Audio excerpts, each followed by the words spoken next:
Enzo, ¿qué tenés para mí? Bueno, la semana pasada Me hablamos... generaste mucho suspenso. Sí, la entrada. semana pasada hablamos algo siempre relacionado a Argentina. Bien. La semana pasada hablamos de lo que respectaba al tema de las menciones, de lo que difiere entre el nombre de Argentina en sí y las secuencias en que están relacionadas algunas cosas con la Argentina. Antes que nada le quiero preguntar, ¿qué relación tienen ustedes con el cine mudo? ¿Han visto? ¿Son de mirar? El cine mudo, creo que lo único que habré visto habrá sido alguna Chaplin. Lo mismo, he visto pero no frecuento. Circus. Circus. Gran película. Sí. Bueno, uno de los que está en auge hoy en día, el tema de los malvivientes, ¿no? Como hoy hablamos de Batman en el caso, por ejemplo. Bueno, El hombre del que Joker, ríe, El hombre sí. que ríe. Sí. Esa gran película del año 1927. Pero en este caso voy a hablar de lo que es el cine mudo argentino. Pionero en varias cuestiones. En este caso tenemos que hablar que bueno, el cine como sí en Argentina llegó en 1897 de la mano de Eugène Py. Bueno, él se nacionalizó después, él era francés. Después de un tiempo se nacionalizó argentino, obviamente, como se llama Eugene, se tenía que llamar Eugenio aquí Obvio. en Argentina. Bueno, pero en este caso, gracias a lo que aportaron en su momento los grandes hermanos como fueron los Lumière con el tema relacionado al cine en sí, bueno, esta persona, Pi de apellido, en su momento, en el año 1897, se fue la encargada de grabar lo que sería el primer corto de la historia realizado aquí en Argentina. Lamentablemente, como es costumbre mayormente en lo que es la época del cine mudo en Argentina, no hay registros porque se perdieron por diferentes cuestiones, pero en este caso lo que él había grabado en su momento era La bandera argentina, ¿no? Este primer corto que se filmó, mejor dicho, aquí en nuestro país. Tenemos que pasar, como dijimos, pioneros en ciertas cuestiones, esto que yo te lo había adelantado en su momento, Juli, que es un tanto polémico en sí en lo que respecta al cine comercial y no. Se dice que Argentina fue pionero, por ejemplo, en el cine porno. En el año 1907, en este caso, en realidad no está muy bien, no está desarrollado de cierta manera, pero se cree que el primer film porno se grabó aquí en Argentina en el año 1907, llamado El Satorio o El Sartario, dependiendo de quién lo tradujo, El Sartario, pero con lo que respecta, bueno, en este caso se cree que este film se rodó a orillas del río Paraná, ¿no? En el año, no se sabe bien, como lo dijimos. Esto también influenciado en lo que luego vinieron en años posteriores, como es el denominado stack film, el cine relacionado, en este caso, a la pornografía en aquel momento de la época del cine mudo. Mirá vos, Wow. qué interesantísimo. Una locura. Sí, déjame decirte. sí, sí. De hecho, se dice que muchas de estas películas que se grababan aquí en Argentina, en la ciudad de Barracas, por ejemplo, allí en Buenos Aires, luego se exportaban a los Balcanes, a Rusia, por ejemplo, en donde gente dice que pagaba muy bien en ese momento por este tipo de películas. Salimos un poco de lo que respecta a lo que dijimos recién del cine porno y a partir de 1910 en adelante se llevó a cabo mucho lo que fue el ferviente nacionalismo de los argentinos. En esta época tenemos que hablar de ficciones relacionadas más a los hechos históricos de la Argentina, como es el caso de la Revolución de Mayo, filmada en 1909, Bien. el fusilamiento de Dorrego también un año anterior. Y Amalia se convirtió en la primera ficción de Argentina, un largometraje en este caso, del año 1914, basada en la novela homónima de José Mármol. Aquí también, un año después, iba a suceder uno de los hechos más importantes de lo que respecta a la ficción argentina en sí. El gran suceso, hasta ese momento estamos hablando de Nobleza Gaucha.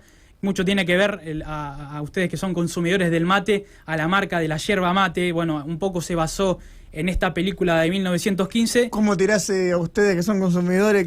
Sí, yo me corrí un poquito. No abandonaste hace poco, macho, y ya te estás desligando. Sos bravo, loco. Soy Team T hoy en día. Pero en este caso, Nobleza Gaucha, que se estrenó en 1915, basado un poco en lo que es esta histórica que formó en su momento José Hernández con el Martín Fierro, ¿no? También tomando un poco lo que respecta al Santos Vega de Rafael Obligado. Esta película, como estamos viendo allí imágenes, de lo que retrata un poco lo que era en ese momento el tema de lo que era el oligarca y el tipo que trabajaba en el campo, ¿no? De cómo se sentían maltratados en ese momento por parte de los terratenientes, en este caso. Bueno, vemos allí las imágenes.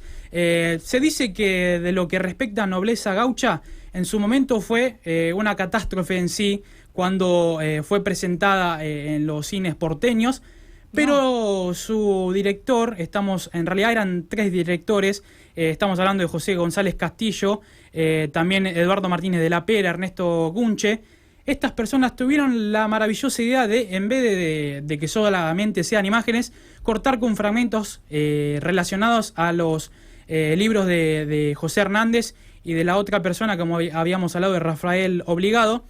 Y por ejemplo, mira, para que tengan una idea del suceso, en la obra se gastaron 20 millones de pesos para realizarla y tuvieron una recaudación de 600.000 millones de pesos. ¡Wow! Así que hasta el advenimiento de lo que es la época sonora en la década del 30, bueno, esta fue la gran película de Argentina. Creo que recaudó más que la última de Bañeros 5. Sí, pues no tengas dudas. Cualquiera de Bañeros te dirían sí, me parece. No, bueno, las 3 primeras son maravillosas. ¿Y si juntamos todas las de Bañeros, compiten? Sí, pues no sé. Están ahí. Bueno, seguimos en lo que sería más o menos esta línea temporal de la época del cine mudo. Tenemos que hablar de, por ejemplo, hoy hablábamos de lo que respectaba, mejor dicho, ayer en LACA, como esto es un spin-off de LACA de cierta forma. ¿Te acuerdas que hablábamos de la famosa grieta entre ficciones de Cris Morena, de relación exactamente, a Moreno, Patito Feo y Casi Ángeles? Casi Ángeles. En este caso tenemos que hablar de La Línea del Bosque, una ficción de un corto de 1 minuto, en donde Emilia Saleni, en el año 1917, hizo la primera ficción dedicada exclusivamente al público juvenil. De cierta manera, no hay registros, como dijimos, por el tema de que se perdieron incendios y todo esto, pero ese año también fue importante para una de las personas que, de cierta manera, al no ser argentino, esto también crea mucha polémica, como es el caso de Carlos Gardel, el guapo allí de Capital Federal. En este caso, su primera película también fue desarrollada en 1917.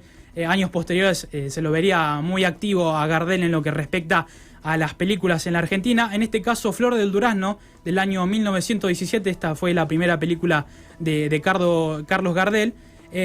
Y después, para ir finalizando de cierta manera con este historial de películas argentinas de la época del cine mudo, tenemos que hablar de la persona posiblemente más importante en lo que respecta al tema del cine mudo argentino. Hablamos de la ficción, pero no hablamos de la animación. Te dije también, por ejemplo, les dije que Argentina fue pionero en ciertas cosas. Sí. Se dice que Argentina tuvo la primer película, largometraje de animación de la historia. Fue en el año 1917. Fue gracias a Quirino Cristiani, esta persona que nació en Italia en 1897. Bueno, como dijimos, tenemos que ser recurrentes en esto. La película, por un incendio en 1926, se perdió todo el rastro de ella. Pero esta ficción que se dijo que es el primer largometraje en el cine mudo de una animación, muy adelantado de lo que luego veríamos con Walt Disney, por ejemplo, a partir de Blancanieves en 1937. Pero en este caso, Quirino Cristiani, con 20 años, hizo su gran debut con El Apóstol, una sátira de lo que respectaba al presidente de la Argentina por aquella época. Estamos hablando de Hipólito Yrigoyen, en 1917, en donde tenía una trama bastante interesante, según relatan las crónicas de aquel año, en donde dice que, por ejemplo, Hipólito Yrigoyen hace un viaje al espacio para encontrarse con el dios del rayo, como es Júpiter, y le pide que lo ayude a eliminar lo que respecta a la delincuencia y todo el tema negacionista que había en ese momento en la Argentina. Bueno, con los años el Apóstol, obviamente, como dijimos, se perdió, pero fue influyente para la carrera de Cristiani, mejor dicho, porque 14 años después también está enmarcado esto con lo que es el tema de la animación. Cristiani se convirtió en la primera persona también en forjar la primera película de animación sonora en la historia, adelantado mucho, como decíamos, a Walt Disney con lo que apareció años después, pero con su ficción Peludópolis en el año 1931 ya había tomado en su momento algo de lo que era Hipólito Yrigoyen. Bueno, recurrió a lo mismo, otra vez intentó hacer una historia relacionada al entonces presidente que fue derrocado por Uriburu en 1931 y hablar un poco de lo que respectaba a la situación argentina, que luego comenzaría como la famosa década infame. Muy bueno eso, la verdad que espectacular. Basándonos con el comienzo de este informe, me dejaste mudo. Increíble. Muchas historias para contar. Con lo que respecta a Quirino Cristiani, también para ir redondeando, Walt Disney le propuso en su momento ser parte de la gran marca que hoy todos conocemos, pero él dijo que no, porque él se sentía cómodo con la producción que tenía y terminó recomendando a un amigo de él que en su momento terminó trabajando también en Disney un par de años. Quiero Mirá ser vos. ese amigo. Quiero tener ese amigo. Yo le quiero pegar a él, decir, ¿cómo rechazaste, boludo? Andate, anda por allá. La verdad, Enzo, impresionante lo tuyo. Muy bueno. ¿Podemos decir que esto es parte también de Orgullo Nacional? Orgullo Nacional, que seguramente tendrá más episodios de cierta manera. Seguramente. Continuaremos con lo que respecta ya a la historia del cine argentino en sí. Un tanto bastardeado muchas veces porque se lo acusa de aburrido, Sí. por ejemplo. Pero que tiene grandes joyas y seguramente en el próximo episodio empezaremos a hablar de la época dorada del cine argentino a partir de lo que fue el comienzo del cine sonoro a partir de 1930 con la película Tango.